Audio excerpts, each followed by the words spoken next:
Assalamualaikum warahmatullahi wabarakatuh. Selamat pagi anak-anakku semua, anak-anakku kelas 10 yang berbahagia. Pada pagi hari ini akan kita bahas mata pelajaran sejarah Indonesia untuk kelas 10, yaitu tentang kerajaan-kerajaan Hindu-Buddha di Nusantara. Baik anak-anakku, sebelum kita lanjutkan materi ini, marilah kita berdoa sesuai dengan agama dan keyakinan kita masing-masing. Dengan harapan memohon kepada Tuhan Yang Maha Kuasa, mudah-mudahan apa yang kita lakukan, apa yang kita kerjakan pada pagi hari ini membawa manfaat bagi kita bersama. Kalian tetap sehat dan semangat. Iya, berdoa dipersilahkan. Oke. Anak-anakku, pada kesempatan kali ini, materi yang akan kita kaji bersama adalah tentang kompetensi dasar, yaitu menganalisis perkembangan kehidupan masyarakat, pemerintahan, dan budaya pada masa kerajaan-kerajaan Hindu-Buddha di Nusantara pada awalnya, yaitu kerajaan-kerajaan besar di Nusantara. Kerajaan yang akan kita bahas pada materi kali ini ada 4 kerajaan, yaitu yang pertama adalah Kerajaan Kutai, yang kedua Kerajaan Tarumanegara, yang ketiga Kerajaan Sriwijaya, dan yang keempat adalah Kerajaan Mataram kuno.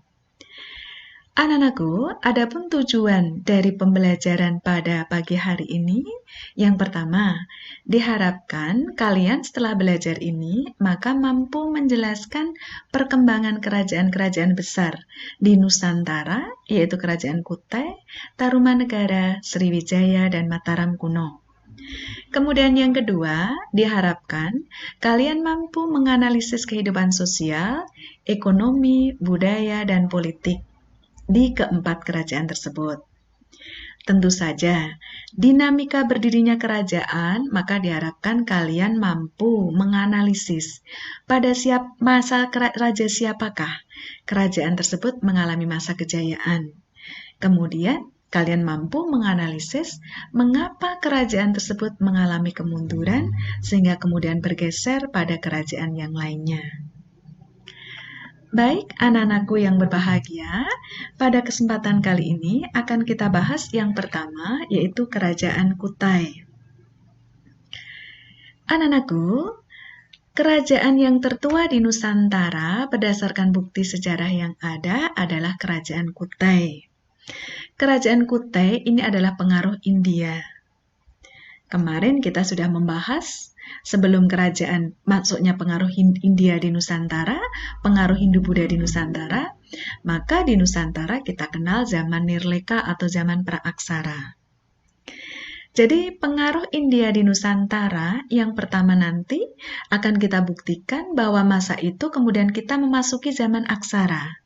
Mulai dikenalnya huruf Pallawa berdasarkan prasasti-prasasti yang ditinggalkan oleh kerajaan Hindu-Buddha di Nusantara. Yang kedua, itu adalah dikenalnya model pemerintahan monarki, adanya raja. Anak-anakku, dulu kita pernah membahas, kemarin pada pertemuan berikutnya kita membahas, bahwa pada masa Praaksara kita tidak mengenal adanya raja. Masyarakat di Nusantara dipimpin oleh seorang kepala suku. Siapakah kepala suku? Kepala suku itu adalah dipilih di antara yang terbaik di antara mereka, atau dalam istilahnya dikenal dengan primus inter pares. Yang terbaik di antara mereka itulah yang kemudian menjadi kepala suku. Karena pengaruh Hindu-Buddha di Nusantara, maka kepala suku nanti akan dinobatkan menjadi raja.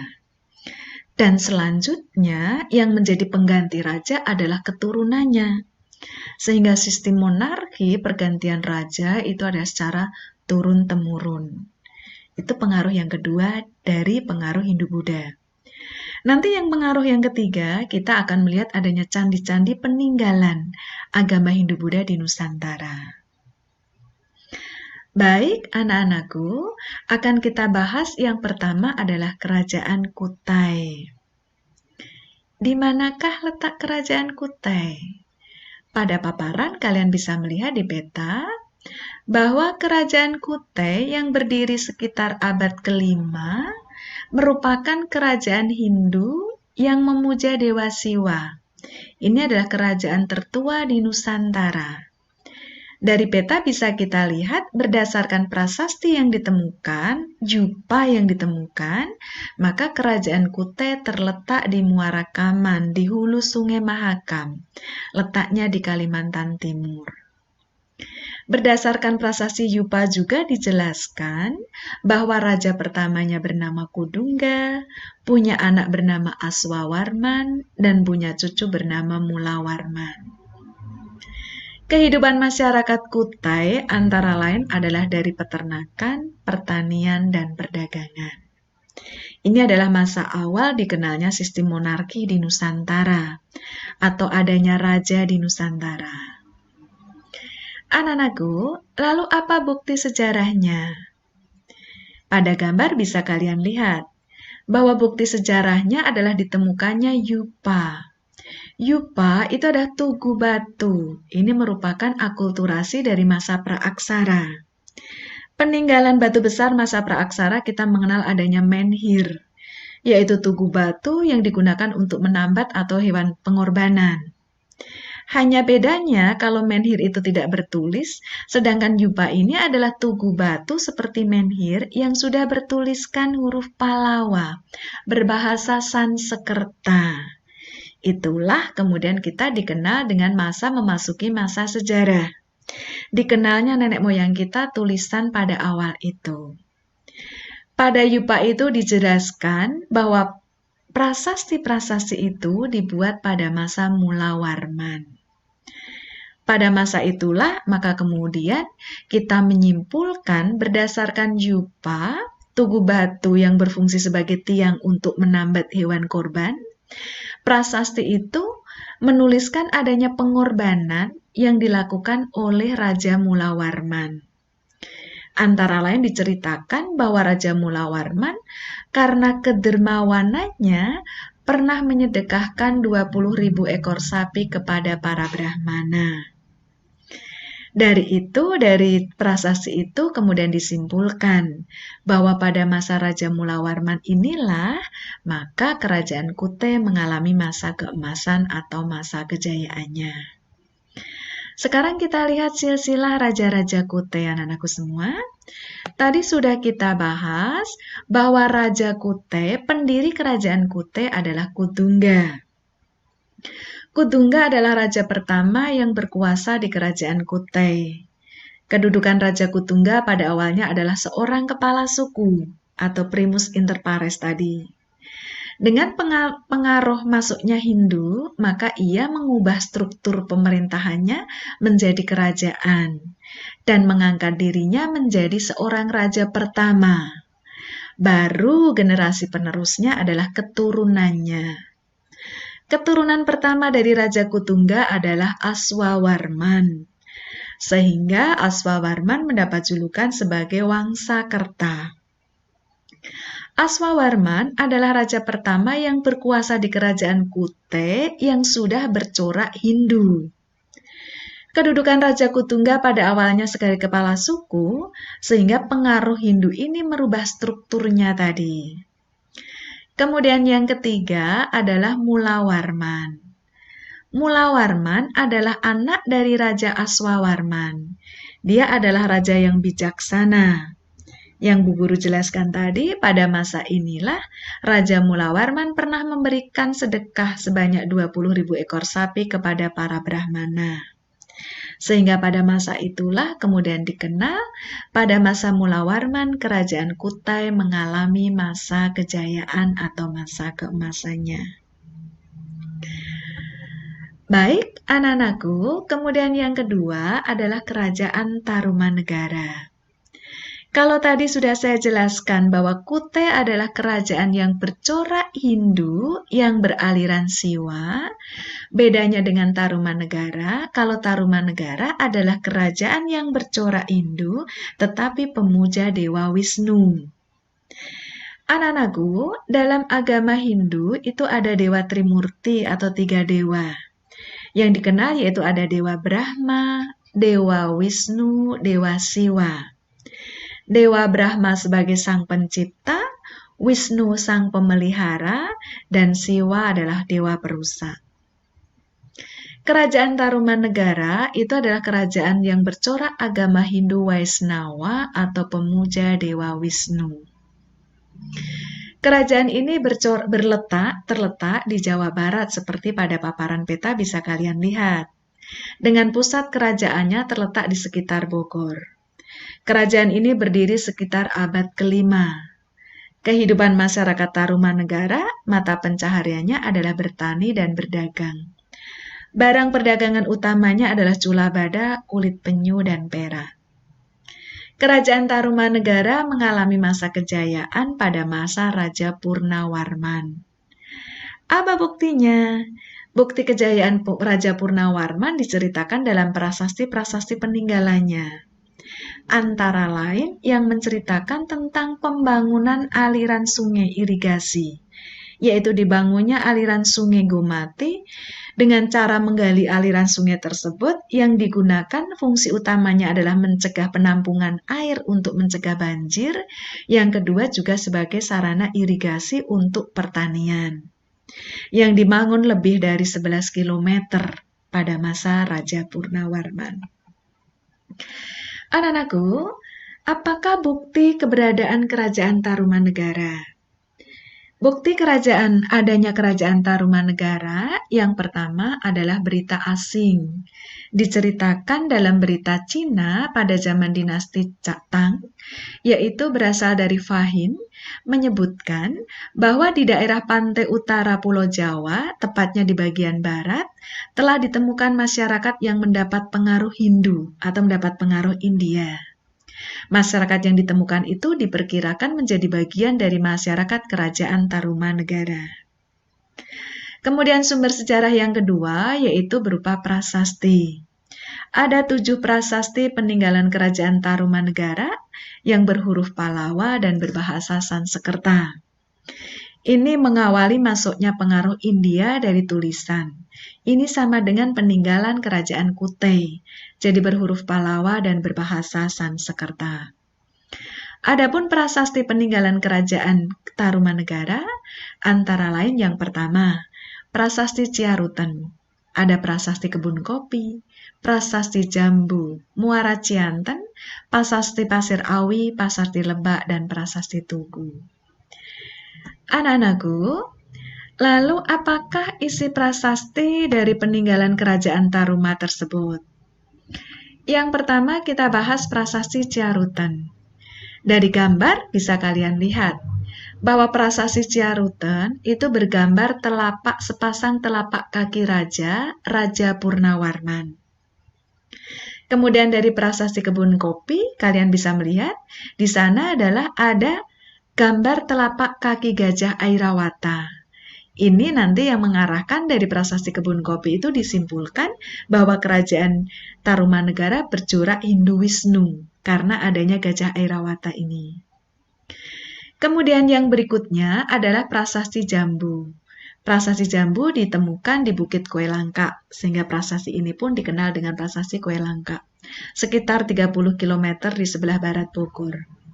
Pada prasasti ini pun menceritakan tentang kebesaran Raja Purnawarman sebagai raja yang jujur, bijaksana, dan memiliki baju zirah yang tidak tembus oleh senjata musuh. Ini juga sebagai dasar analisis pada masa Purnawarmanlah kerajaan ini mengalami masa kejayaan. Ada prasasti Muara Cianten, kemudian prasasti Pasir Awi. Dari prasasti-prasasti yang ditinggalkan itu, semua menceritakan tentang kepiawaian Raja Purnawarman, tentang kebesaran Raja Purnawarman dalam membangun kerajaan, baik itu dari sisi politik maupun perekonomian untuk kejayaan rakyatnya, atau untuk kesejahteraan rakyatnya. Sehingga dari situ kita bisa simpulkan bahwa kerajaan Tarumanegara mengalami masa kejayaan pada masa Raja Purnawarman. Baik anak-anakku, yang berikutnya, yang ketiga adalah kerajaan Sriwijaya. Anak-anakku, ada yang berbeda kerajaan Sriwijaya jika kita bandingkan dengan kerajaan Tarumanegara dan kerajaan Kutai. Tadi kerajaan Tarumanegara, kemudian kerajaan Kutai adalah kerajaan yang bercorak Hindu. Artinya kerajaan ini dibangun dalam kepercayaan Hindu. Kalau Kutai adalah Hindu Siwa, kalau Tarumanegara adalah Hindu Wisnu.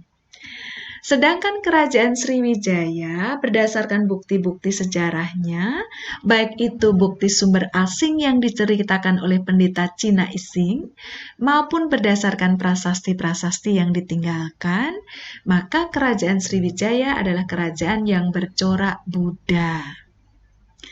Kemudian yang berbeda lagi, kerajaan Sriwijaya ini adalah kerajaan yang membawa Nusantara pada perkembangan maritim yang maha besar. Sehingga kerajaan Sriwijaya juga dikenal sebagai kerajaan maritim terbesar di Nusantara. Baik anak-anakku, bisa kalian perhatikan bukti sejarah kerajaan Sriwijaya berdasarkan prasasti. Baik prasasti yang ada di dalam negeri maupun prasasti yang ada di luar negeri. Prasasti yang ada di luar negeri ini menandakan kebesaran kerajaan Sriwijaya sebagai kerajaan maritim yang memiliki wilayah yang sangat luas sampai keluar dari wilayah Nusantara. Prasasti yang ditinggalkan antara lain ada prasasti Kedukan Bukit, Talang Tuwo, prasasti Telaga Batu, prasasti Kota Kapur, Karangbirahi, dan prasasti Palas Pasema. Kemudian prasasti dari luar negeri kita bisa melihat ada prasasti Ligor, prasasti Nalanda, kemudian prasasti Jaya, dan lain-lain. Anak-anakku, akan kita bahas prasasti-prasasti peninggalan kerajaan Sriwijaya yang memberikan penjelasan bahwa pada masa Sriwijaya ini adalah kerajaan maritim yang sangat besar di Nusantara. Yang pertama yaitu prasasti Kedukan Bukit. Prasasti ini berangkat tahun 605 Saka atau 683 Masehi. Dalam prasasti ini disebutkan tentang perjalanan suci Raja Dapuntahyang. Raja Dapuntahyang itu adalah pendiri sekaligus raja di Sriwijaya. Dia melakukan perjalanan dari Minangatamuan dengan membawa tentara lebih dari 2.000 orang. Pada prasasti di samping, di paparan bisa kalian lihat. Yang membedakan dengan prasasti sebelumnya dari kerajaan Kutai dan kerajaan Tarumanegara adalah bahasa. Anak-anakku, peninggalan kerajaan Kutai itu bahasa yang digunakan adalah bahasa Sanskerta. Kerajaan Tarumanegara pun masih menggunakan bahasa Sanskerta. Tetapi prasasti peninggalan kerajaan Sriwijaya ditulis dalam huruf Palawa dengan bahasa Melayu kuno. Pada masa Sriwijaya inilah dikenal atau berkembangnya bahasa Melayu kuno di Nusantara. Ini menandakan pengaruh wilayah lain di Nusantara sudah merambah di Sriwijaya. Kemudian kita lihat prasasti yang kedua adalah prasasti Telaga Batu. Prasasti ini ditemukan di Palembang. Isi prasasti ini menceritakan tentang kutukan kepada siapapun rakyat Sriwijaya yang melakukan tindakan kejahatan. Analisis tentang prasasti Telaga Batu berarti pada prasasti ini sudah adanya ancaman, sudah adanya sanksi kepada mereka yang melakukan tindak kejahatan. Kemudian yang berikutnya adalah prasasti Talang Tuwo. Pada gambar bisa kalian lihat. Itu jelas prasasti Talang Tuwo yang berangkat tahun 606 Saka atau 684 Masehi. Prasasti ini ditulis dalam bahasa Melayu kuno berhuruf Palawa. Prasasti ini menceritakan tentang pembangunan Taman Srikestra pada masa Dapuntahyang Sri Jayanaga. Kemudian yang berikutnya yaitu prasasti Kota Kapur. Sama, masih menceritakan tentang adanya sanksi kepada yang berbuat jahat, dan prasasti ini pun ditulis dalam bahasa Melayu kuno. Anak-anakku, ini adalah kerajaan Sriwijaya. Pertanyaannya kemudian, pada masa siapakah kerajaan Sriwijaya mengalami masa kejayaan? Tadi kalau kerajaan Kutai pada masa Raja Mula Warman. Kerajaan Tarumanegara masa Purnawarman, sedangkan Kerajaan Sriwijaya mengalami masa kejayaan pada masa Raja Balaputra Dewa. Apa bukti atau apa faktor yang mendukung Kerajaan Sriwijaya mengalami masa keemasan sehingga dikenal sebagai kerajaan maritim terbesar di Nusantara? Yang pertama, yaitu letak Sriwijaya yang strategis. Sriwijaya terletak di Selat Malaka yang merupakan jalur pelayaran internasional, terutama menghubungkan perdagangan India dan Cina yang melintasi Selat Malaka. Kemudian faktor pendukung yang kedua adalah kemajuan perdagangan antara India dan Cina yang melintasi Selat Malaka, sehingga secara otomatis ini keuntungan bagi Sriwijaya yang terletak di jalur persimpangan perdagangan. Kemudian yang ketiga, faktor pendukung kemajuan Sriwijaya juga karena keruntuhan kerajaan Funan.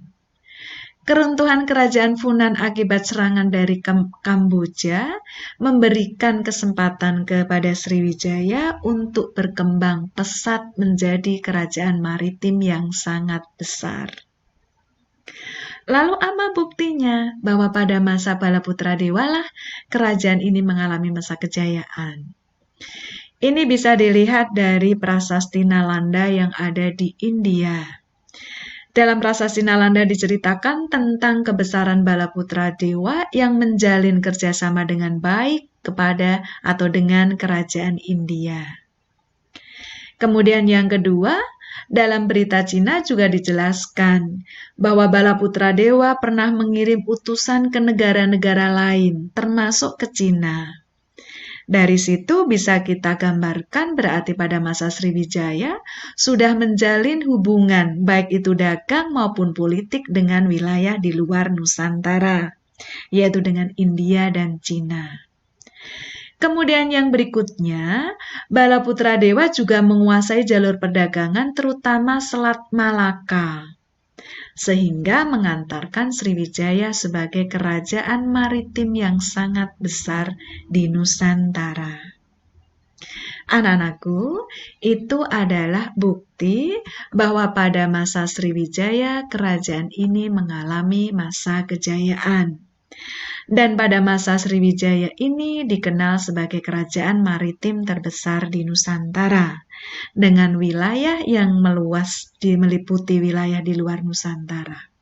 Bahkan Sriwijaya juga pernah menjadi pusat kajian agama Buddha terbesar di Asia Tenggara. Itu disebutkan dalam berita Cina juga, yaitu dengan adanya pendeta Buddha yang sangat tersohor, yaitu pendeta Sakyakirti, yang berhasil menerjemahkan kitab-kitab Buddha. Sehingga Sriwijaya menjadi rujukan kajian agama Buddha di masanya. Anak-anakku, hal yang patut kita cermati adalah sebesar itu kerajaan Sriwijaya pernah mengalami masa kejayaan, namun pada akhirnya juga mengalami kemunduran dan runtuh.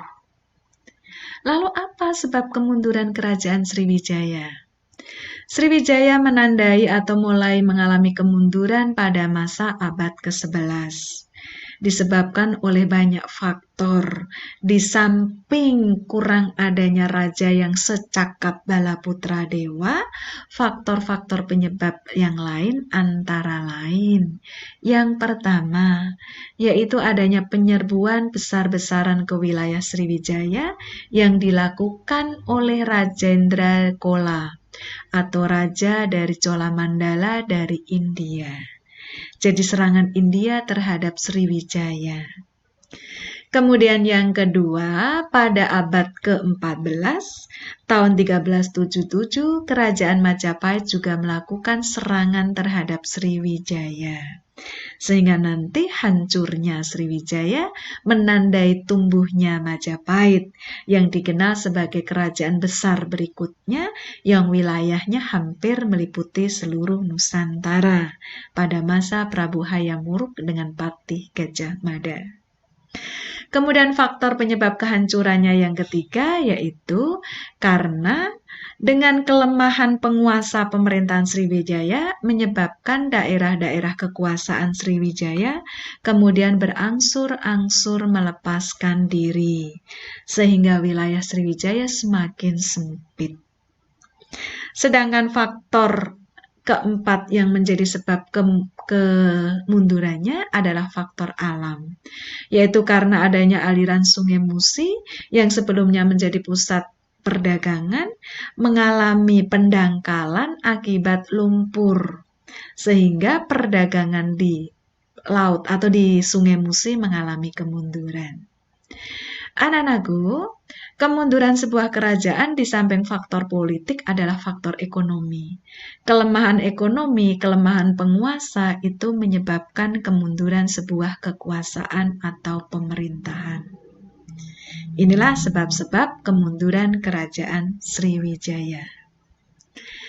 Baik, anak-anakku, kerajaan yang berikutnya yang kita bahas pada kesempatan kali ini adalah Kerajaan Mataram kuno. Kerajaan Mataram kuno yang ada di Jawa seperti pada peta didirikan oleh Raja Sana. Pada masa penggantinya nanti, Kerajaan Mataram kuno ini bisa hidup berdampingan antara dinasti Sanjaya yang beragama Hindu dengan dinasti Sailendra yang beragama Buddha.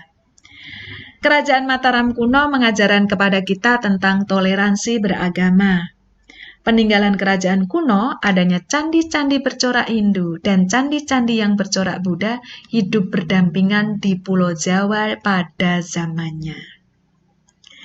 Baik anak-anakku, akan kita bahas Kerajaan Mataram kuno. Kerajaan Mataram kuno, bukti sejarahnya adalah kitab cerita Parahyangan. Pada cerita Parahyangan diceritakan tentang hal ihwal Raja-Raja Sanjaya yang bercorak Hindu sebagai penerus Raja Sana. Kemudian yang kedua, bukti tertulisnya seperti kerajaan-kerajaan yang lainnya, yaitu berupa prasasti. Prasasti peninggalan kerajaan Mataram kuno ada prasasti Canggal, prasasti Kalasan, Ligor, Nalanda, prasasti Klura, dan prasasti Mantiasi. Anak-anakku, baiklah, akan kita bahas kerajaan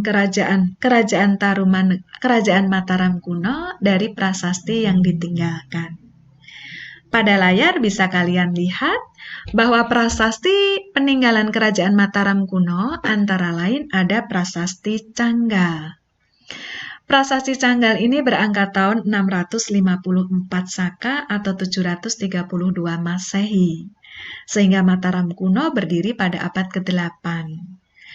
Prasasti Canggal merupakan prasasti tertua kedua di Pulau Jawa setelah prasasti Tokmas. Prasasti ini menggunakan huruf Palawa dan berbahasa Sansekerta. Ini berbeda dengan prasasti peninggalan Sriwijaya tadi, karena wilayahnya sampai keluar Jawa sehingga mulai dikenal bahasa Melayu kuno. Kemudian pada prasasti Canggal, ini menceritakan tentang puji-pujian kepada Dewa Brahma, Wisnu, dan Siwa. Namun pujian terhadap Dewa Siwa lebih banyak daripada Dewa Brahma dan Dewa Wisnu. Sehingga dari analisis arkeolog disimpulkan bahwa kerajaan Mataram kuno dinasti Sanjaya adalah pemuja Dewa Siwa. Prasasti Canggal merupakan bukti tertulis tertua yang menyebutkan bahwa di Pulau Jawa atau disebut Jawa Dwipa ada suatu wilayah tanah yang sangat subur. Di sana banyak menghasilkan gandum dan kaya akan tambang emas. Jadi dalam prasasti Canggal untuk pertama kali disebutnya tentang Jawa Dwipa sebagai Pulau Jawa. Pada prasasti Canggal juga menceritakan tentang pendahulu dinasti atau Raja Sanjaya yaitu Raja Sana sebagai pendiri kerajaan Mataram kuno yang memerintah dengan sangat lembut dan bijak. Kemudian anak-anakku, raja-raja yang berkuasa di Mataram itu adalah bisa kalian lihat di sana, yaitu ada Raja Sanjaya, keturunan Raja Sana langsung, kemudian Rake Panangkaran sampai dengan Empu Sendok. Pada masa Empu Sindok inilah nanti akan kita bahas pada slide berikutnya yang memindahkan pusat pemerintahan Mataram kuno dari Jawa Tengah ke Jawa Timur. Anak-anakku, Kerajaan Mataram kuno setelah Raja Sanjaya, Mataram kuno diperintah oleh Rakai Panangkaran. Rakai Panangkaran mendukung adanya perkembangan agama Buddha di Nusantara. Pada masa ini kemudian terjadilah pernikahan antara Rakai Pikatan, keturunan dari Sanjaya, dengan Pramudiawardhani, keturunan dari Sailendra. Sehingga pada masa inilah perkawinan Rakai Pikatan dengan Pramudiawardhani, nilai yang kita bisa ambil itu adalah adanya toleransi kehidupan beragama. Jadi agama Hindu dan Buddha bisa hidup berdampingan antara diwujudkan dengan pernikahan Rakai Pikatan dan Pramudiawardhani. Pada masa kekuasaan Rakai Pikatan dan Pramudiawardhani, wilayah Mataram berkembang luas meliputi Jawa Tengah dan Jawa Timur. Anak-anakku, kehidupan ekonomi masyarakat Mataram kuno itu di samping pertanian juga kehidupan maritim. Maritim dibuktikan dengan memanfaatkan aliran sungai Bengawan Solo. Setelah kekuasaan Sri Maharaja Rakewawa yang berkuasa tahun 924, kekuasaan digantikan oleh Empu Sindok. Pada masa inilah Empu Sindok memindahkan pusat pemerintahan dari Jawa Tengah ke Jawa Timur dengan berbagai pertimbangan. Pertimbangan yang pertama yaitu karena tujuan Empu Sindok adalah agar Mataram kuno terhindar dari bencana Gunung Merapi yang sering meletus secara periodik. Kemudian alasan yang kedua, karena Jawa Timur tanahnya lebih subur. Kemudian alasan yang ketiga, karena bersamaan dengan perkembangan pada masa kekuasaan Empu Sindok, Sriwijaya adalah sebagai kerajaan maritim yang sangat kuat. Sehingga pada masa itu tujuan pemindahan dari Jawa Tengah ke Jawa Timur adalah untuk menjauhkan atau menghindari serangan dari kerajaan Sriwijaya yang semakin kuat. Anak-anakku, tadi sudah saya jelaskan bahwa pada masa kerajaan Mataram kuno itu kehidupan agama Hindu dan Buddha berdampingan. Apa buktinya? Buktinya kita bisa melihat adanya candi-candi peninggalan agama Hindu dan candi-candi peninggalan agama Buddha yang berdampingan keberadaannya. Kita bisa melihat peninggalan Mataram kuno, candi peninggalan keluarga Sanjaya yang bercorak Hindu yang sangat populer adalah Candi Prambanan. Kemudian ada candi gugusan Candi Dieng, kemudian Candi Gedong Songo. Kemudian peninggalan dari dinasti Sailendra, pada gambar bisa kalian lihat candi peninggalan agama Buddha dinasti Sailendra yang paling populer adalah Candi Borobudur. Candi Borobudur ini bukti akulturasi punden perundak masa praaksara, masa megalitikum dengan masuknya agama Hindu Buddha ke Nusantara. Kemudian ada Candi Mendut, Candi Plausan, dan Candi Pawon. Anak-anakku, demikian penjelasan Bu Guru, Bu Yayu tentang kerajaan-kerajaan besar pada masa Hindu-Buddha di Nusantara. Mudah-mudahan kalian bisa memahaminya. Kemudian silahkan nanti kalian analisis sebagaimana tujuan pembelajaran di awal yang sudah saya sampaikan. Jadi kalian harus bisa menjelaskan perkembangan kerajaan keempat tersebut. Kemudian bisa menjelaskan pada masa siapa kerajaan ini mengalami masa kejayaan. Kemudian apa bukti sejarahnya. Kemudian apa sebab kemunduran kerajaan tersebut. Yang pada akhirnya kalian bisa mengambil manfaat. Masa kejayaan berarti ada hal-hal positif yang bisa kita kembangkan. Sebab kemunduran berarti ada hal-hal yang harus kita cermati, yang harus kita hindari ke depannya agar kejayaan pemerintahan itu tidak berujung pada kehancuran atau kemunduran. Demikian penjelasan dari Bu Guru. Terima kasih atas perhatiannya. Mudah-mudahan kalian paham.